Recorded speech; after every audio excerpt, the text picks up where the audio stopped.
as you pointed out in your opening, Jessica Dean, I look back at all of the polling we possibly could long before I was born, and Trump's 41% at 100 days is the worst on record. He has broken his own record for being the worst. The American people do not like what they are seeing at this point from Donald John Trump. Over the weekend, Donald Trump was in Europe attending the funeral of the Pope. But back here in the United States, there was another major funeral, the funeral of Trump's approval rating, because another major poll just dropped confirming that Trump is the least popular president in 80 years. And he, according to some polls, is even less popular now at this point in his presidency than he was in his first term, which is saying something.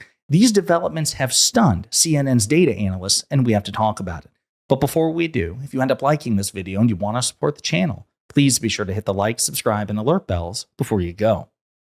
All right, friends, we got a clip to look at here from CNN's Harry Enten, where he unpacks some of this recent polling, and then we're going to look at the poll itself. But before we do, just to give you a snapshot of where we are, Nate Silver, formerly of 538, has his own site now called the Silver Bulletin, where he aggregates approval ratings. And here's the overall, okay, according to him. After little movement between April 9th and April 21st, Donald Trump's approval ratings are now falling rapidly. His net approval rating just hit negative 9.1 in the Silver Bulletin average. It's the first time it's broken negative 9 during his second term, and it's only 0.3 percentage points better than Trump's net approval rating at this point in his first term. So in aggregate, Silver's calculating it that Trump is basically on par with where he was in his first term, and Trump was historically unpopular then. In fact, Trump's disapproval rating is now higher than it was at this point in his first term, meaning more people decisively dislike him now than they did in his first term. Again, a staggering accomplishment in the worst possible way.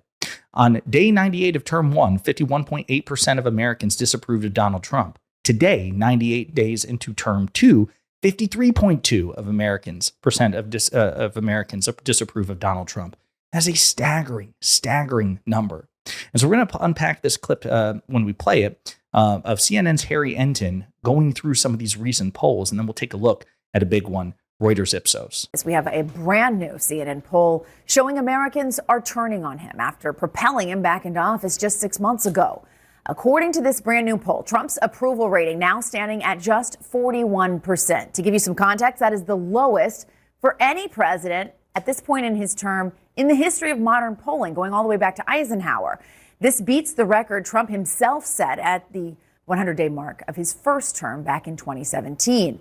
Trump's approval sliding down 7 points from just late February. There's very little good news in this poll, and for the president, and CNN's chief data analyst, Harry Enten, is joining us here in Washington to break down the numbers. Harry, very good morning to you. Good morning to you. You're here, brand new polling.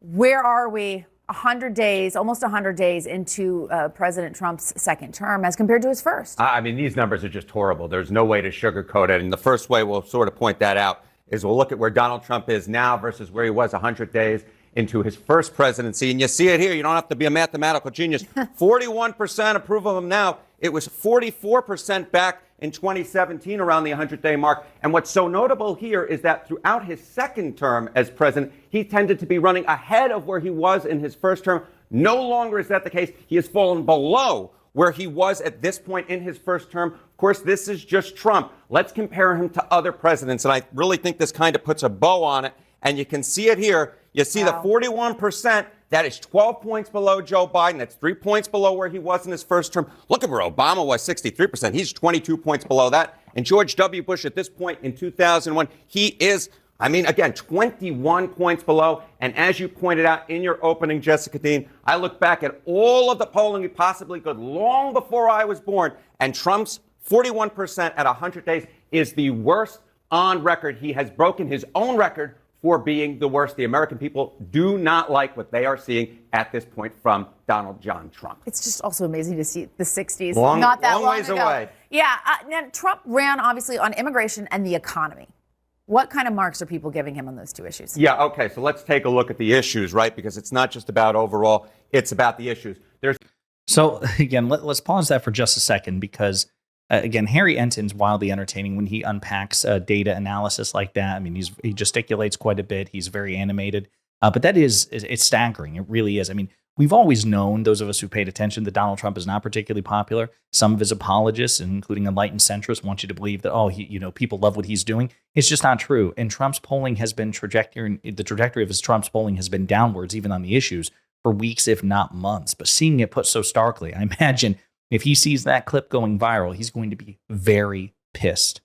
Let's continue. There's only one data point where Trump is above 45%. It comes to his handling of gender identity policy. He's at 51%. Every other issue, immigration, where he has long been above water. Look at this, below water, 45%. How about the economy? My goodness gracious, he was elected to fix the economy, just 39%. And of course, the tariff war, 34% on that. I mean, the bottom line here.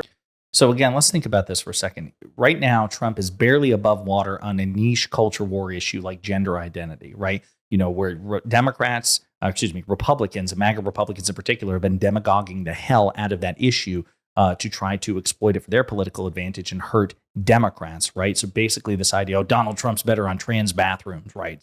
I mean, it's just, again, a relatively niche issue which goes out of its way to bully a marginalized group, and he's barely above water on that. Immigration, this is something that Trump has been clinging to for weeks as his polling on the economy has suffered.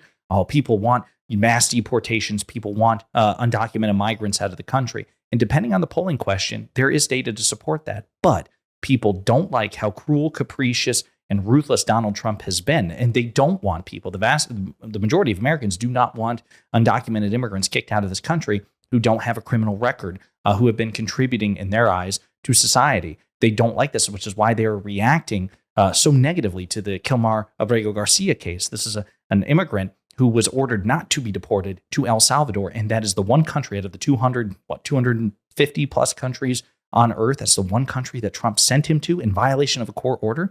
And even note on the economy and tariffs issue, think about this. You would expect that Trump would be polling pretty negatively on tariffs despite his best efforts, because tariffs are wildly unpopular and people recognize them as being effectively a tax on the American consumer.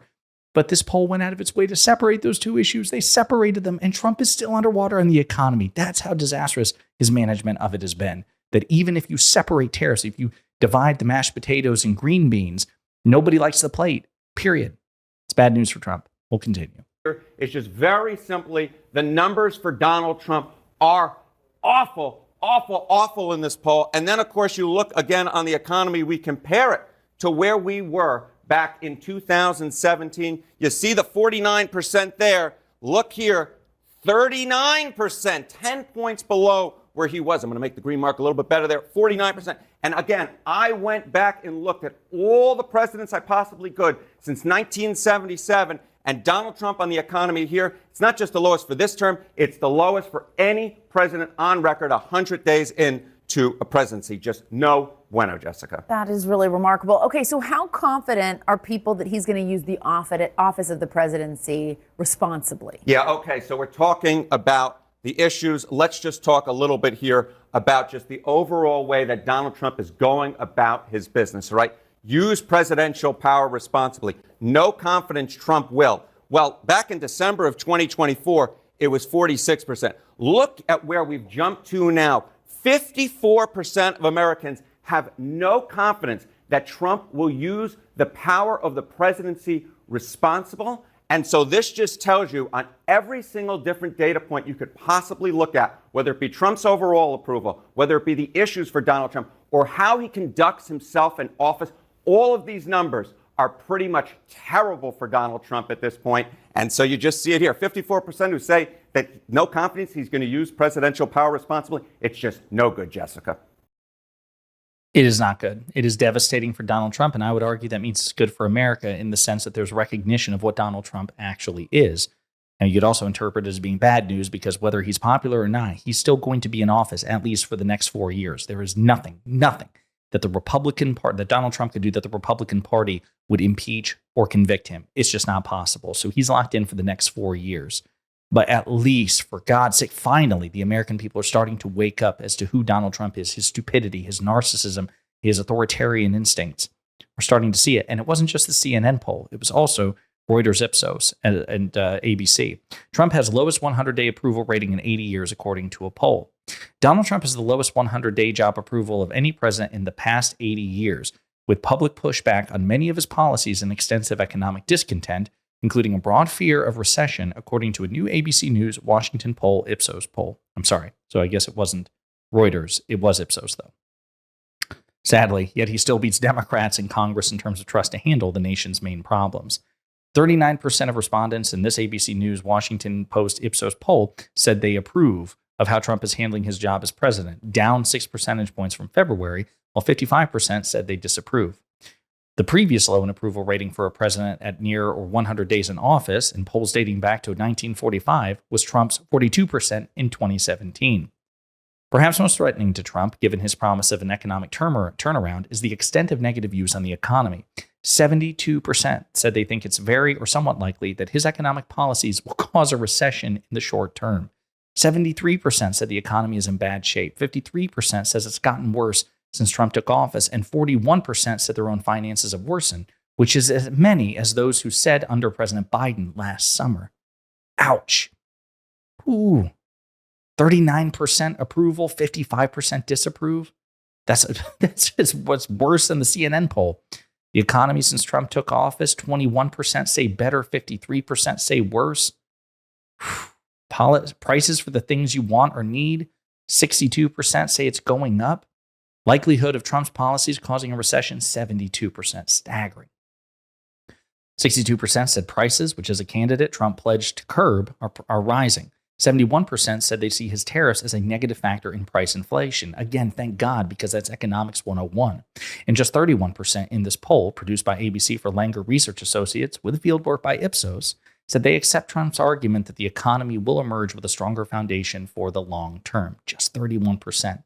Negative assessments go beyond the economy. 65% said Trump's administration is trying to avoid complying with federal court orders, and 64% said he's going too far in trying to expand presidential powers. Those are the authoritarian instincts. He is defying the courts. He's defying the Supreme Court of the United States, which recently ruled 9-0, including the Trump appointees and Alito and Thomas, who were pre-Trump, but also MAGA in all but name. Even they said you need to facilitate the return of Kilmar Abrego Garcia, and Trump is not doing it. 62% said they don't think his administration respects the rule of law. Oof.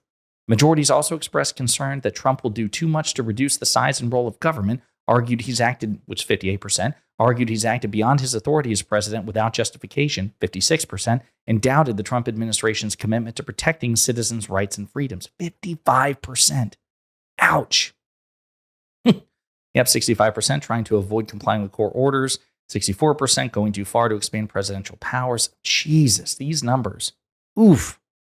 Anywhere from 57 to 67% of Americans say they disapprove of Trump's performance on 6 of 7 issues tested in the survey, including at least 6 in 10 on his handling of stock market volatility, tariffs, foreign relations, and the economy overall. Fewer, 53%, said they disapprove of his handling of immigration. But again, that means he's still underwater on immigration. Look at these numbers. Immigration, managing the federal government, looking out for the interests of average Americans, the economy, U.S. relations with other countries, tariffs on imported goods, the recent turmoil in the stock market. He is underwater on all of these things. 6 in 10 or more said they oppose various administration initiatives, peaking at 77% opposed to cuts in federal funding for medical research, which DOJ has done. DOJ has cut medical research. 70% say they were opposed to increasing the federal government's role in how private universities are run. And we've seen Trump target relentlessly private universities. 67% were opposed to ending birthright citizenship, and 66% were opposed to closing the Department of Education, which Trump issued an executive order on several weeks ago, if not months ago. My God, time's a blur. As reported Friday, opposition to deporting immigrants is lower, 51%. Additionally, on university governance, the public sided with Harvard University over the Trump administration in their dispute, 66-32. And given how much the Republicans have demonized and demagogued Harvard, that says something that people prefer Harvard to Trump. Damn, he's underwater on all this stuff. Wow. Another gauge, 57% say Trump is going too far in closing federal agencies, and it's about the same, 56%, in laying off federal employees and taking action against political opponents. 56% say Trump is going too far in going after his political opponents, which he is. He's targeting law firms who gave representation to people he doesn't like. He's going after elements of the media in terms of lawsuits in his private capacity, and also threats to, stick the FCC and the DOJ on his media opponents or people whom he believes are his media opponents. Wow. I mean, in a positive for the president, more people said they believe waste throughout the federal government has decreased rather than increased under Trump, 43 to 25%, and the rest said it stayed the same. Wow, that doesn't carry over to perceptions of fraud. 34% said that they think this has increased, while 32% say it's decreased. Folks, this is just stunning. I just heard about this. We're actually unpacking it together in real time. I'm like, I shouldn't be surprised. I guess I'm surprised. The American people who, I'm not a politician, so I can keep it real. I think that we, as a public, with respect to paying attention to politics, I think we're overall lazy. I think that we are easily distracted. I think that we are susceptible to right-wing propaganda. And so I guess my surprise is not that, obviously I believe all this, but it's the fact that we're less than 100 days and the American people, which just elected him by way of an electoral college majority and also a popular vote. He won the popular vote. I was going to say majority, but he only won by a plurality. But the American people, as fickle and easily distracted as we are, that we are finally coming to terms with who Donald Trump actually is. And he is a total disaster. This is stunning stuff, and Trump will no doubt be pissed off. And this, again, it's important for Democrats to continue to try to press the advantage. I shouldn't say the advantage because, again, the Democratic Party is unpopular too, which we've discussed. Republicans hate Democrats, Democrats hate Democrats, independents hate Democrats, everybody hates Democrats. We're all frustrated with the Democratic Party, either because we disagree with the policy, that's the conservatives, or because we agree with a lot of policy, but we are so furious with the tactics. So Democrats have a lot of work to do. We really do. But Donald Trump's unpopularity should be hammered relentlessly, and Democrats should be talking nonstop about this. There's nothing that Trump is doing that the American people want, that the American people support, because they don't trust him. There is no support for his agenda, and he's the one with the power. So hopefully we continue to press any sort of momentum we have. Hopefully we will continue to maintain it as we head into next year's midterms. Remember, it's not like those are right around the corner. And the momentum won't maintain itself. We have to keep it up. And we'll see what happens. But yeah, Donald Trump's polling nightmare has gotten so much worse. And I imagine he's going to be pretty pissed off when he sees these headlines. But in the meantime, let me know what you think in the comments.